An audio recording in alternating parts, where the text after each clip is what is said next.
C'est pas miraculeux, mais faut commencer à un moment, c'est ça. Bonjour les agris, aujourd'hui je suis à Marsan pour rencontrer Rodolphe Renaud qui reçoit un groupement de l'atelier d'agriculture de conservation des sols.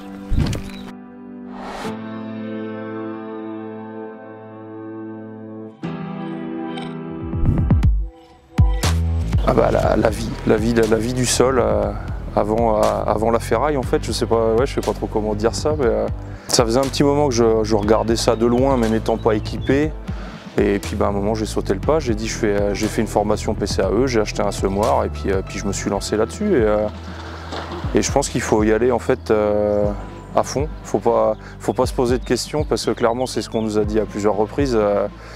Le seul frein qu'on va trouver à cette méthode-là, il va se situer là. Bah, ça m'apporte que je passe moins de temps quand même dans mes champs, clairement. Et puis des économies de tout, quoi, enfin de tout. Pour le moment, on va dire de carburant et de matériel, on va dire de ferraille, quoi.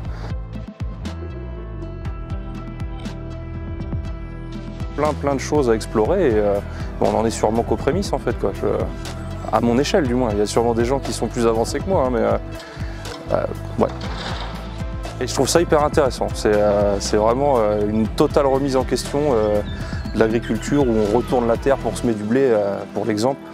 Non, c'est carrément autre chose, on n'est pas sur le même truc, c'est différent. Le fait de ne plus travailler le sol, on voit que ça revient quand même très vite. Il y a des populations qui sont là que j'aurais pas estimé vraiment à l'époque, quoi.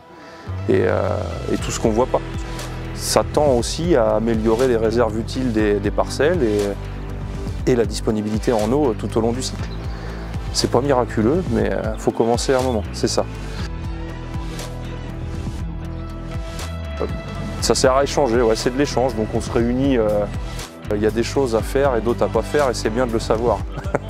Parce qu'on peut aussi totalement se planter, hein, ça peut arriver. Hein. Et comme beaucoup, j'ai horreur de faire deux fois en fait, quoi. Le travail, j'aime pas le faire deux fois, quoi.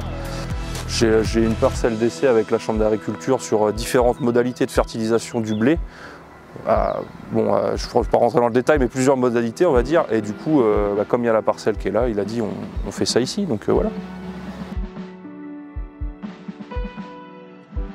Nutripac, c'est une plateforme qui vise à évaluer la nutrition des plantes en agriculture de conservation. A priori, quand on est sur des pratiques en lien avec l'agriculture de conservation, on a des flux de minéralisation qui sont différents des flux de minéralisation qu'on peut avoir en agriculture conventionnelle.